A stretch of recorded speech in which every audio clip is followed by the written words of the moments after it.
Few housekeeping items. It's time. Lab. Your lab again is due when you go into lab, right? You make sure, here's some key tips, right? Make sure that your table of reagents is filled out. Literally, there's how much you need, how much you actually use. You get how much you need by reading through the procedure, right? But you should do that before you come to lab. Okay? Because then you know how much about you're going to need for the lab to complete it. And then when you get done, you actually should have recorded in your observations how much you actually used in those steps. And yeah, and so that should be filled in also. Cool? So that's a follow-up on that. Okay? Make sure that you have units on all numbers. Cool? Make sure you have units and identify somehow either from this procedural step what that number is. You can connect with an arrow or line or whatever else. Or you need to write above that a good description of what that number is. Okay? Or, for example, if it's, well, let's say 10.01 grams, just add in that little old H2O right there behind that. Okay? Because that helps to identify, right? It not only gives you the quantity, the units, well, it tells you what it is too. Cool? You guys with me? So we want that type of detail where you don't have a number and you're going, what does that number mean? Okay? I once worked in a laboratory. There was a Japanese scientist who was visiting, and I always, early on in my career, I made the comment that I need to be able to send this to my friend in Japan, and he should be able to completely do the experiment without talking to me personally. That's the way a laboratory notebook should be written. Cool? All right. So, anyway, I'm going to make a mistake right there because I started the lecture without taking my mask off. Now it's going to be in a bad cut place, and I'll have to listen to it. All right. That's okay. All right, but he could understand what this is, right? You guys with me? All right, if I just put the number 10 there, would you have any idea? Okay, that's the next thing that's really important. All right, so good observations, all right? And then when you get done with all of your work in lab, there is a line on the early labs, all right? And it says signature, and there's a line there. That is your signature. Okay, so this is set up, our lab handouts are set up like our laboratory notebooks will be set up for organic chemistry.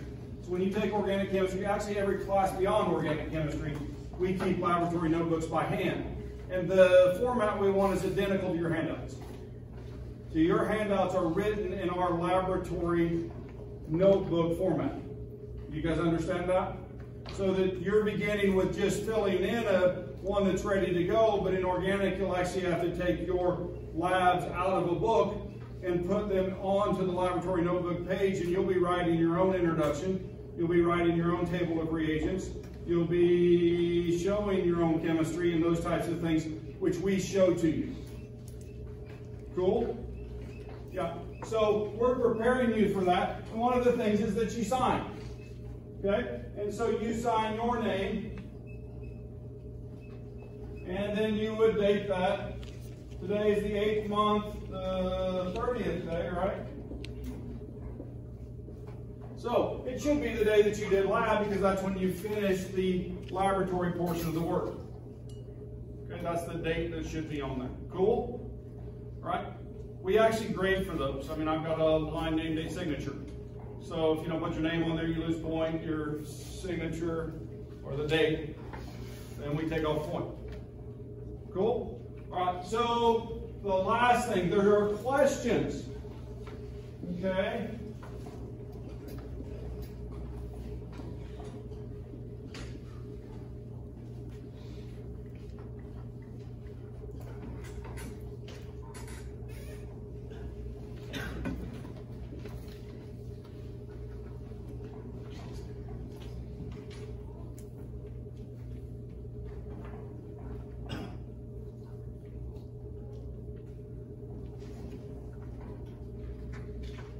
All right, the last thing is you're going to write out the answers. You're going to write complete sentences. You with me? To questions that are at the end of the lab. Okay? You're going to write those out. And then when you're answering them, can you just write, oh, this is the most accurate, or do you need to give evidence to support that? Based on the tolerances, the pipette should be the most accurate piece of glassware that we're utilizing. My evidence did not show that. And then you could give the magnitude of the error of your lowest one, and so that you can compare. Now, if I repeated the experiment over and over and learned how to use the glassware appropriately, which would be the most accurate piece of glassware? The pipette to deliver 10 milliliters. Cool? You guys with me? Okay, so does that make sense? Last, did you make a graph? The graph should be attached, so attach any supporting, I can write.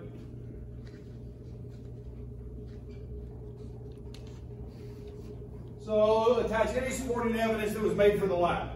Today's evidence is a graph. Well, this week's that you're turning in. Cool? You guys with me? Is this helpful? Yeah. So those are things that are really important we look for. Okay? So I want you guys to become the best reporters for lab. Science is no good if you can't communicate it. Why do the experiment if you can't give that to someone else? Yeah? Cool? All right. What else I got? I got lab. Campus web. A couple things. Just want to make sure that you know they're there. All right. Now, you can get to the lab handout when you go to coursework. There should be a link at the bottom of the page when you're doing that. There's the lab handout document, so you can print it from there if you would like. But also you can go in and in the handouts of Campus Web, you can find all the experiment handouts. You can find all the experiment PowerPoints. And so if you don't want to watch my video, you just want to look at the PowerPoint and the handout and answer the quiz from there, then you're more than welcome to do that. Okay? So just want you to know that those are available for you. Also at the very bottom, I am starting, there's some practice tests on there too, that might be useful. Additional problems, some stuff we're going to use maybe. But down at the very bottom in the last set is the lecture slides that I'm currently lecturing on. Okay, so I have put those up. They may be changed. I changed one of them today, made a title change to one of the slides. But there might be slight differences, or I might even remove slides or add slides. Okay, but at least gives you a format if you're one of those people that likes to take notes on the slide. Cool? So those are available. Is that helpful? All right, so I put those up on Friday. The last thing, remember that when you come to this page, then it will default to the coursework page because that's where the activities are at. And so I want that to be the first place that you find. Okay? Oh, I should say I've also, before I do that, I want to talk about bookmarks. There are also bookmarks. Okay? And these bookmarks are to YouTube. And they're to my awful lectures, like the one I'm making right now, because there's an iPhone sitting right there, it's recording me, and I post those so you can go back and listen to any lecture, or if you have to miss because you're ill or for whatever reason, then you will have that available.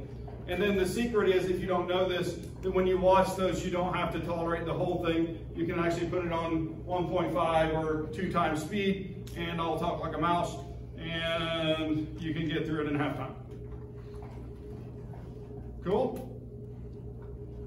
All right, so I have it set up to where you can see the board, the periodic table, and this board. I will accidentally wander out because I do not stand still when I talk. Have you guys noticed that? I mean, I run around up here. I know, it's a little embarrassing at times. But that's who I am. Okay, so I can't help myself. I get excited about science, so you guys just have to learn to deal with it. And it is fun to me. So back to what I was about to do, coursework. And so just to let you know that the Laboratory 1 and Laboratory Safety Quiz are closed. I have reopened that for a few people who did not attempt at all. I gave them a try. So just to let you know that. But those are closed. Now you can see my scores. I forgot to try because I got very low scores on those. That means I didn't make an attempt, doesn't it? So anyway, but when you write them, you usually don't go back and answer them. Okay? So Laboratory 2 is posted. Okay? And so then if you open that up, and the instructions are here, and you can click the button down here that says Start the Laboratory 2 synthesis of a thermochromic compound. I recommend that you can watch the video first and open the handout and read that. And so there's that pre-lab video, and there's that handout. You can click on those links and get to them. Cool? Okay. Or as I said, if you don't want to watch the video, then you can just read the handout and look at the PowerPoint. You'll have to go to get the PowerPoint from the handout section. Cool? All righty. Questions, comments?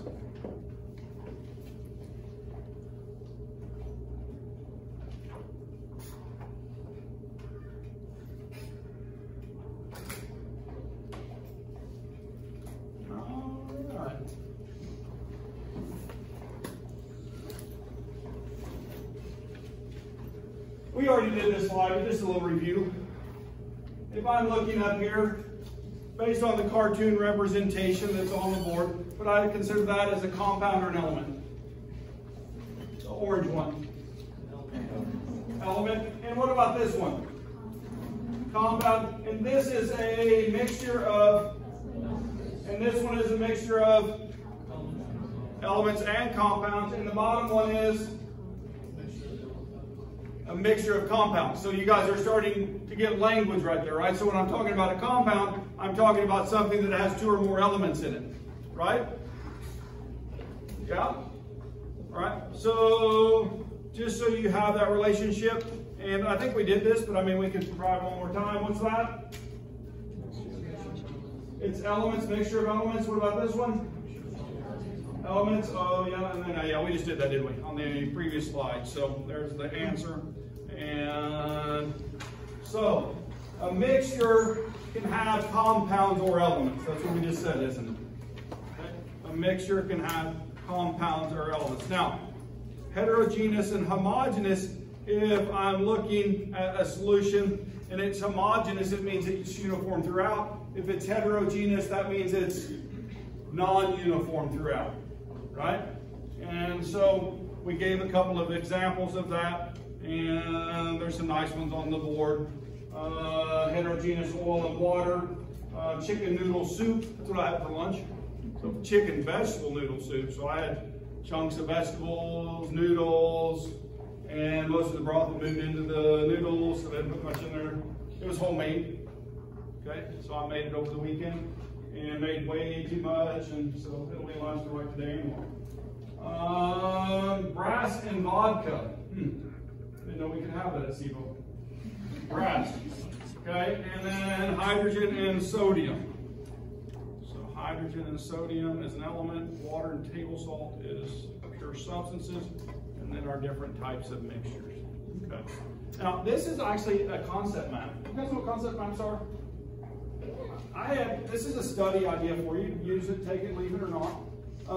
I didn't make them myself, but I went to college. His name was Mike, with a guy named Mike. And Mike liked to make concept maps. Now these concept maps were for classes like histology and organic chemistry. And what he would do is he would take a concept, put it on a piece of paper, and then he would take that piece of paper to other pieces of paper.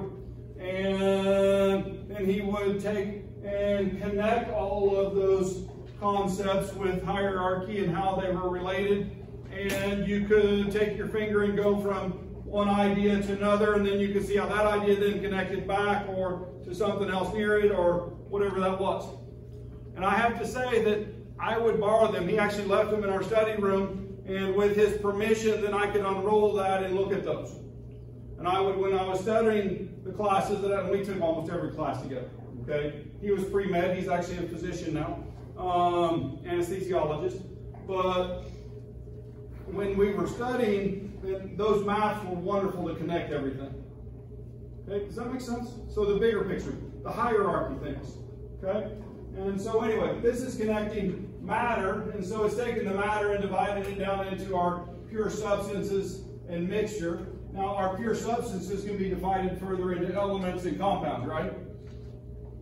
But the mixtures are either heterogeneous and homogeneous, and so then I have to use some sort of physical property to separate those. But now, wait a minute. Are these connected to these? My heterogeneous mixture could be a mixture of elements, couldn't it? Could be a mixture of compounds, or it could be a mixture of compounds and elements. Okay? And if it's compounds, right, then to get compounds, are these two connected? Yeah. Well, I actually have to chemically change the compound to get to the elements, or I have to chemically change the elements to get the compounds. You guys with me? Now I can physically separate the mixtures. Okay? It's a physical process. Cool? Yeah. So concept maps are nice. This is one that classifies matter, but it's not complete in my mind. Okay? So it begins to make those connections, but not all the connections that I want you to make. All right. Here's an example I want you to think about. This molecule, this is sucrose. There's a glucose and a fructose ring, and they're bound by glycosidic linkage. Okay? And did I just speak in chemistry? Yeah, I did. Okay, but these are carbon rings. Now, this is using a shorthand. What's right there at that bend? A bond? Well, actually, there's an element right there. There's an element right there, there, and there. What element actually is in those positions? Carbon. Okay? So that's a Lewis structure. Now, it's putting the elements that are non-carbon in their letter form. Okay, you guys with me?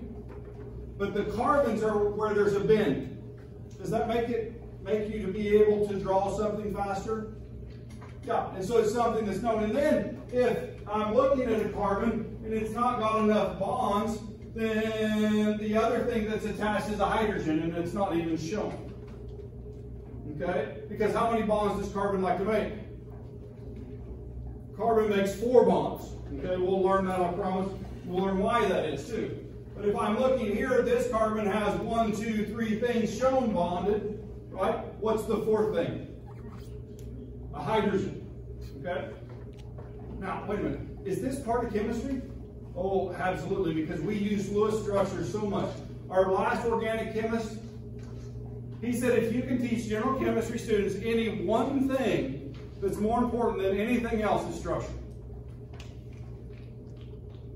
You guys hear that?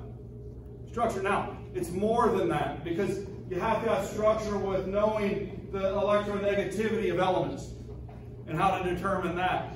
And then, so when I'm looking at that, knowing that the oxygen is left electron withdrawing, making this carbon more positive than one that wouldn't have an oxygen on there.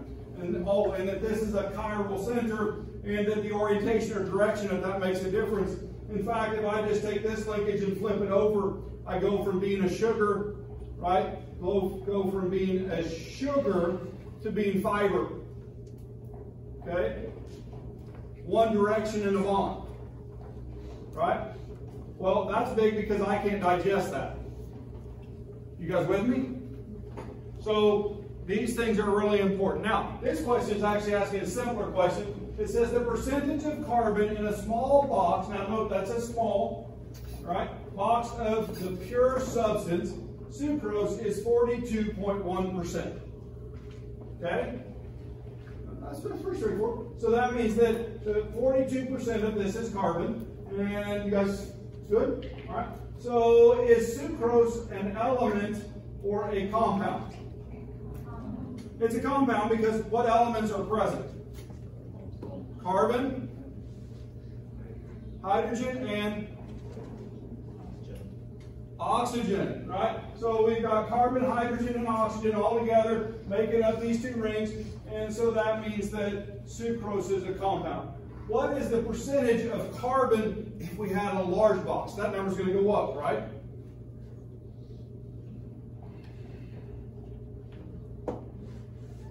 Proportionally, would the number of carbons per each sucrose molecule change if I had a large box versus a small box?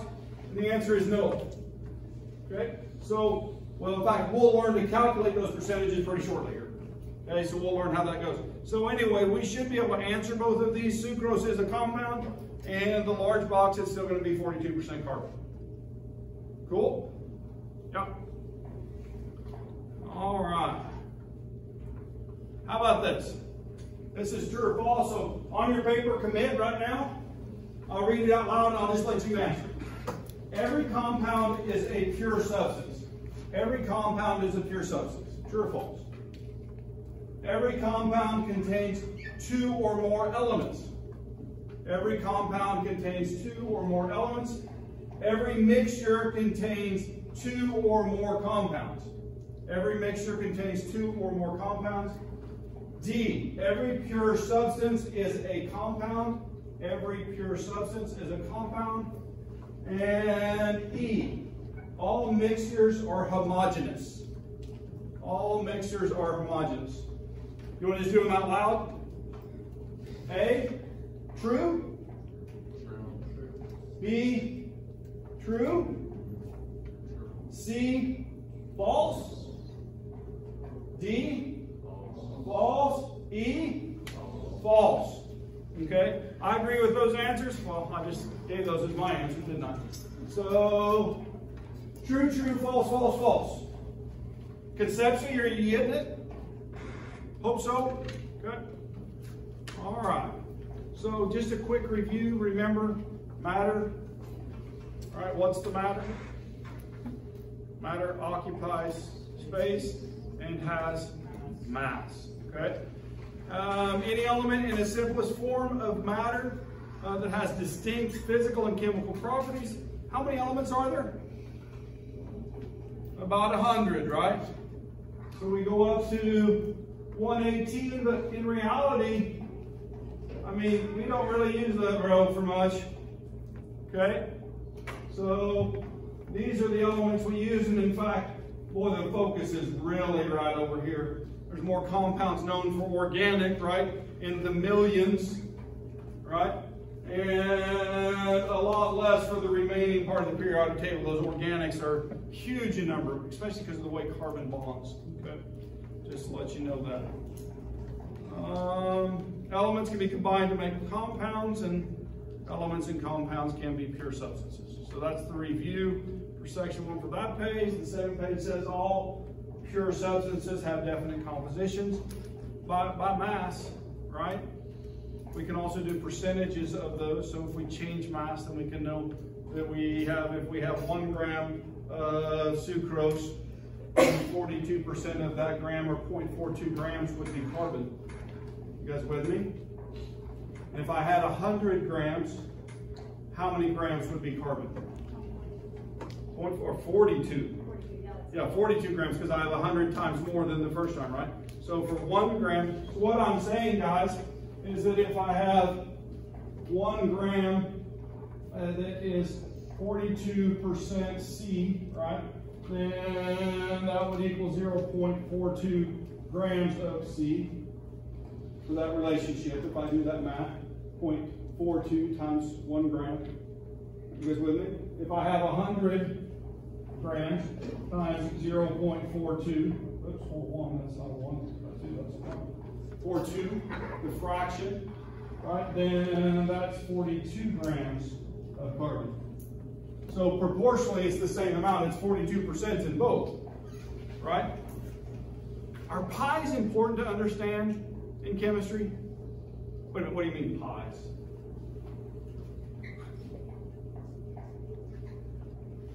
There's a 3-piece pie here. What's the smallest piece? 1, 2, oops, I need 1 more space. What's the smallest one? Anybody know? By mass? Which element has the smallest atomic weight? Hydrogen, oxygen, or carbon? Hydrogen. And so even if I have a whole bunch of those, it weighs 1 gram per mole.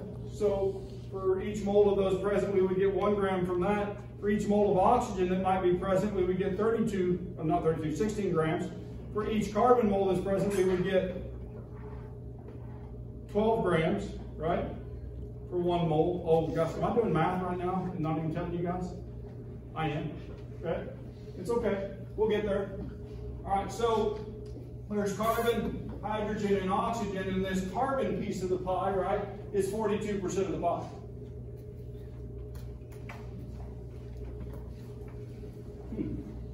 Okay? That's the way I look at things. Pie charts. Okay? They're visual representations of what we're talking about. Pie charts give you pieces of things and how big they are. It's kind of cool, isn't it? Think about it from that perspective. Are they useful? Oh, yeah, very much so. All right. Questions or comments? Yep. So you said that the definition of matter, it has a mass and occupied space. Are there any things that occupy space that don't have mass, that have mass and don't occupy space? That's a great question. And if you get into the physics of things and how they work, then I would say that there's some things that are still not understood.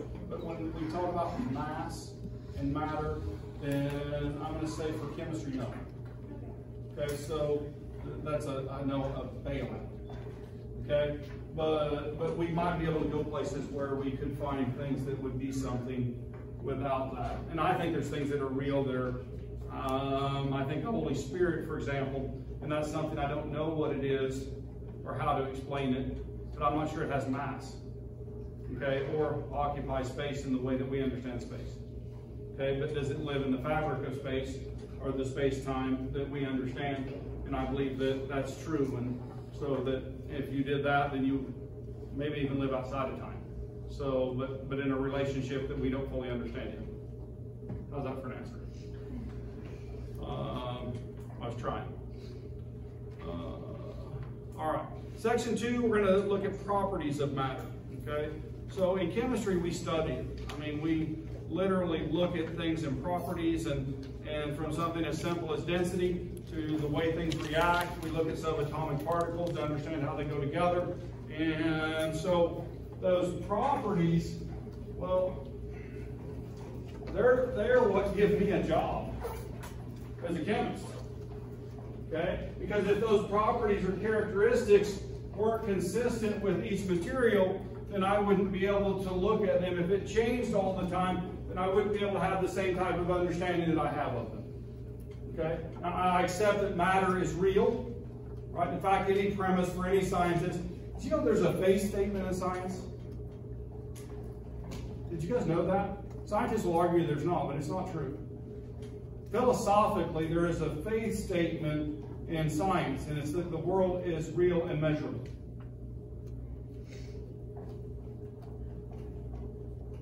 The world is real. Isn't that interesting? That's a faith statement, because then if I have faith that it is real and can be measured and those properties are distinct, then all of a sudden I can organize my elements into a periodic table based on their properties. Yeah, and then we can torture undergraduate students with general chemistry classes.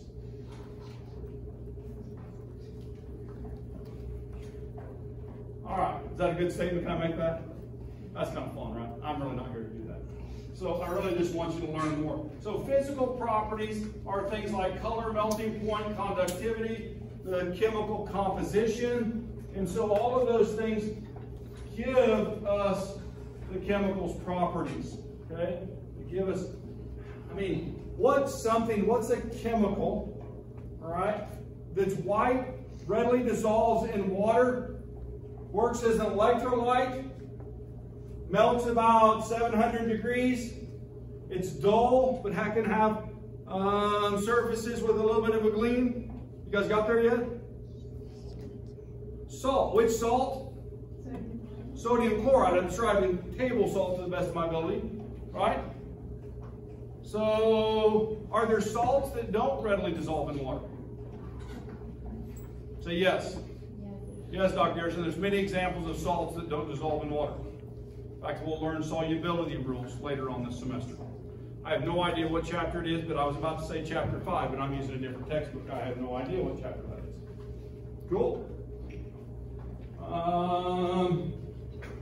All right, oxygen, rust, iron. Some chemicals right there, right? There's some matter right there. Would you guys call that matter? Yeah. And so this is an iron pipe, but there's more to it. Actually, there's something else there. You guys notice that kind of sheen on that that's different than this iron over here, that's different than the rusty iron? Anybody know what that is? Stainless steel. It's what? Stainless steel. It's not stainless steel. Galvanized. It's galvanized, so that means what element is present right there most often? Zinc. Okay? They use zinc to galvanize. Okay? Cool. Now, why would you do that? It doesn't oxidize throughout. The oxidation only occurs on the surface, just like aluminum. You guys realize you don't have to paint aluminum. The outside of it will oxidize that one layer. Iron's different. Anybody know what happens with iron? It pits and separates into layers as it forms the new crystal, the iron oxide. And when it does, that piece breaks away from the iron, and ultimately it will rust through, won't it? So we galvanize the outside to slow down that process. Okay? We put in it's basically in electrochemistry, it's a sacrificial electrode, the zinc is. But it also only oxidizes on the surface, so it stops the oxidation process. Fun stuff, right? Now, is that chemistry? Absolutely. Okay? So anyway, so these properties that I'm talking about, properties that depend on the amount of substance present, are extensive properties. And so those extensive properties are mass, right? But if I divide mass by volume, I change to a different type of understanding, okay? And so that extensive property becomes intensive.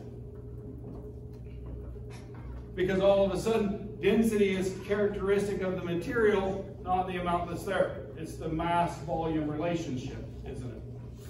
Yeah, so extensive versus intensive.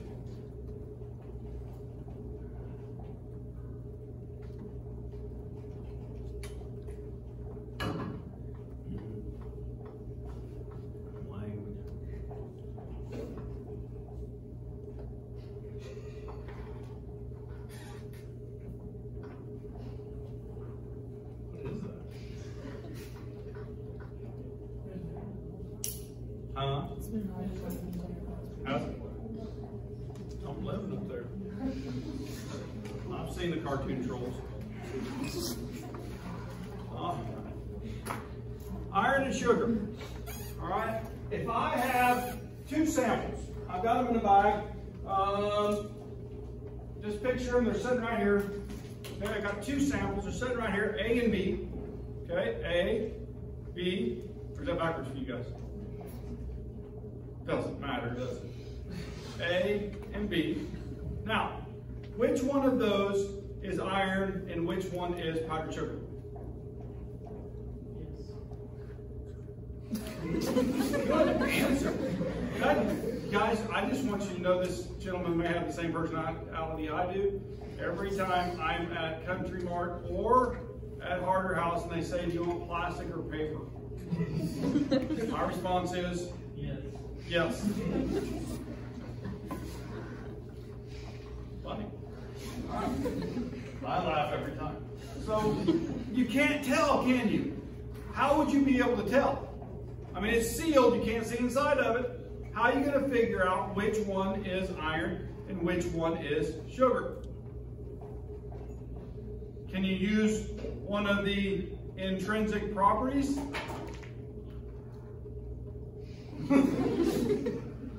Trolls.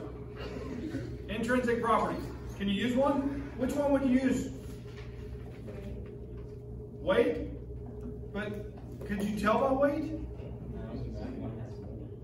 If I took a magnet and put it on the outside of it, would it stick to the powdered sugar? Would it stick to the iron? It would, wouldn't it? That'd be a great way. That's a property of iron, right? If sample A is tracked by a magnet and sample B is white powder, is it possible to tell which one is iron and which one is not? And the answer is absolutely.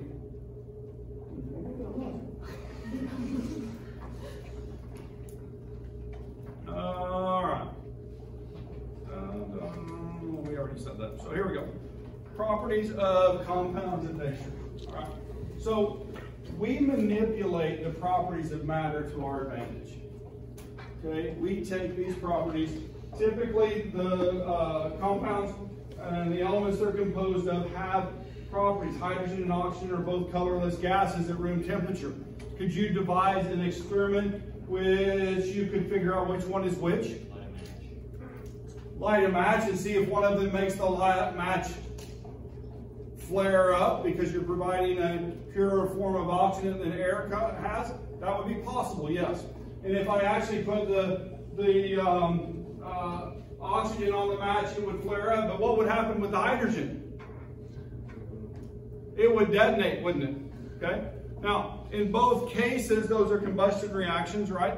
And in both cases, I'm making water. Now, with the match, I'm making an additional gas. Anybody know what the additional gas is? CO2, because I have a carbonaceous fuel, the match, right? That is combusting, and so I'm making CO2 and water. But when I burn only hydrogen, what am I making? Water only, a new compound, right? And so, properties of these things are very interesting. Now, I brought a balloon down with just hydrogen in it. If I had put the stoichiometric ratio of hydrogen to oxygen that's appropriate, and I had lit that balloon, does anybody know what happens? The explosion is much more intense, right? Because the gases are intimately mixed. Once you start the chain reaction, instead of occurring on the surface of the gases, the balloon busts, it occurs throughout all at once. And so it's more like a shotgun, those types of things going off in an explosion. Okay? Definitely better. If you like loud things. Okay? Now, I want you guys to know something, right? The ratio of hydrogen to oxygen in water always remains the same. If I change that ratio to H2O2, then I now have peroxide. Okay? It's a different compound. It has different properties. Cool? Now, I want you to think about mixtures for just a second, though. And I've got my glass there, okay? And I put a teaspoon of sugar in 8 ounces of water, and I stir it up, and I sip that. Right? You guys with me? What's it going to taste like? Sweet. Okay? Now, if I take that water and I warm it, and I put a cup of sugar in that water, and dissolve it, let it cool back down, has it been changed? Is it still sugar water? Yes. Does it have another name at that point? Syrup, right? Now, is the syrup sweeter than the sugar water? It tastes sweeter because why? There's more sugar present when it arrives on the palate. If you consume the same amount, then it is sweeter because there is more present, right? If I have a pure compound and I take pure sugar and put it on my tongue, is it going to be any different than when I put your pure sugar on there the next time? No. Okay? So realize that mixtures can show the same properties, but it's a mixture, and so then it will take on some of the properties of the components of the mixture. Okay? So the water has its distinct characteristics. The sugar has its distinct characteristics, and as a mixture, they combine and make some new characteristics. You guys with me? Okay. In fact, we could even start talking about things like boiling point elevation, colligative properties, boiling point depression in mixtures, and those are based on concentration. Okay. So, how do I make ice cream? Homemade ice cream? Take a bucket. Put ice in there, dump rock salt on the ice, right? Why do we put rock salt on there? It depresses, it's a colligative property, it depresses the freezing point, and so the ice water temperature in that container is not at 32 degrees Fahrenheit or 0 degrees Celsius, it drops down below that, which then the cream and water in the mixture of for the ice cream then get cold enough that they solidify. Okay? And then you stir it with a paddle while you're doing that to make sure that chunks don't form. Okay, so you don't get chunky ice cream, you paddle it. Does that make sense? Is that chemistry? Absolutely. Okay? All right. That's the study of matter. That's a good way to study matter. Here's a reaction, or no, it's not a reaction yet. We're going to do a reaction with this ultimately. But you guys want to watch a video? Here we go. You guys love videos, right?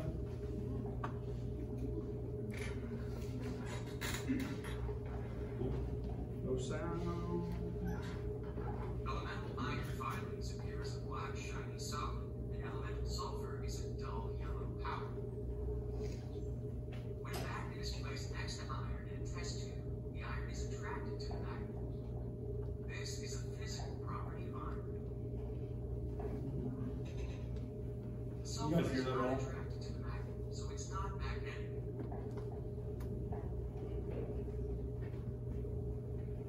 The mixture of iron filings and powdered sulfur appears as a dirty yellow solid. When a magnet is introduced, the iron is still attracted to the magnet. Though some of the sulfur sticks to the iron, it is not attracted to the magnet.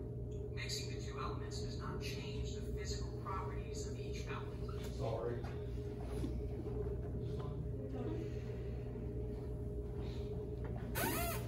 Now, all I did was show the magnet pulling the iron at the side, right? It didn't pull it up when it was sulfur, right? Because sulfur is what? Not magnetic. Okay? So I'll see if I can get the sound situation fixed. By next time, we'll see what happens. Okay? All right. So now I have a question. With what we are observing, was there a physical process going on when we took the magnet and put it on the side of the test tube?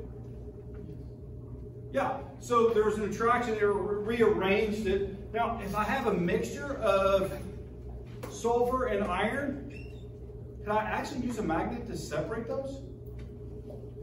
Yeah, it may not be absolutely perfect, but I definitely could get a much higher concentration removed. Right now, there's some surface adsorption that occurs, right? Especially if something is porous and the materials are ground fine enough and those types of things, that there may be some physical relationship that we have to put in a little bit more energy to get them clean.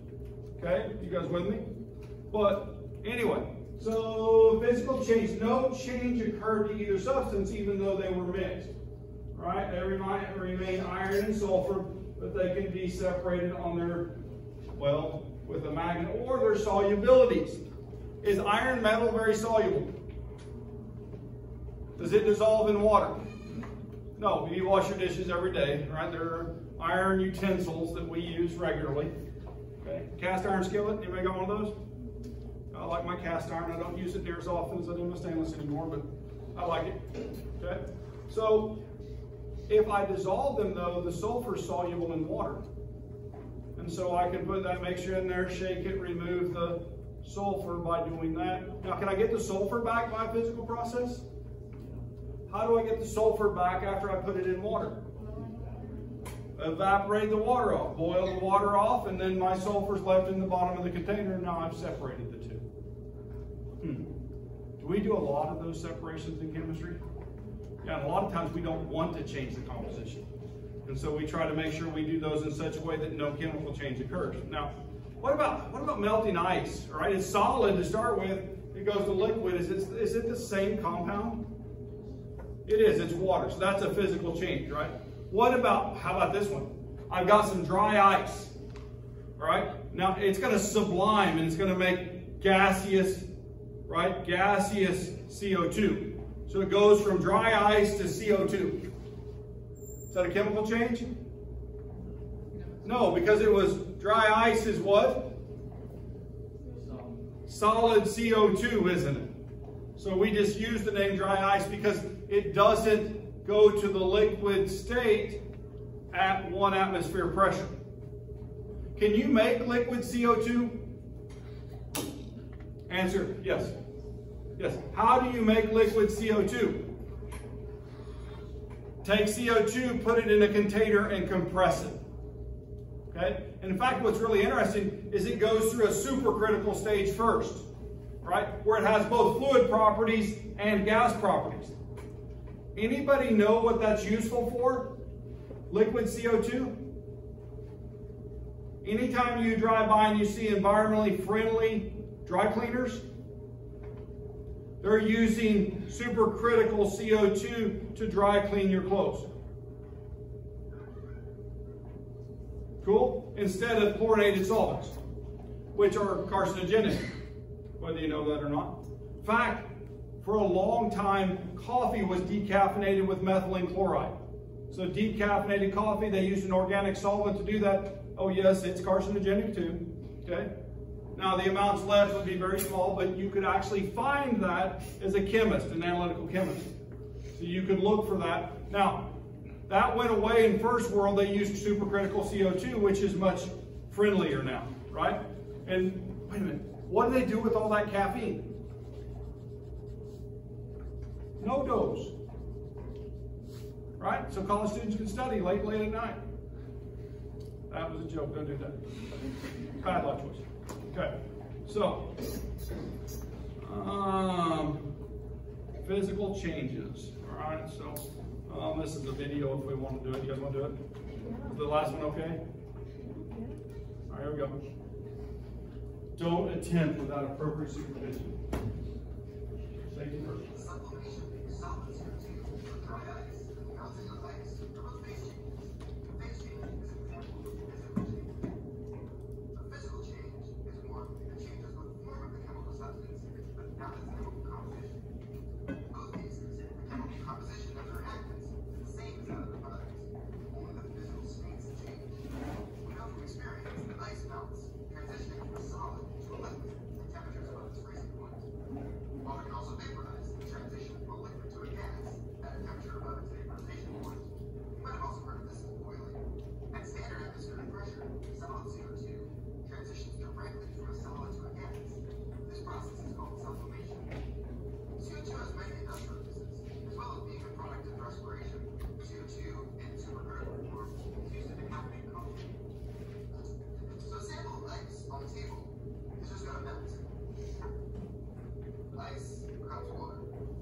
Cool? We have time? Oh. We'll pick up right there on the CO2 video next time. Cool? Have a great day, guys.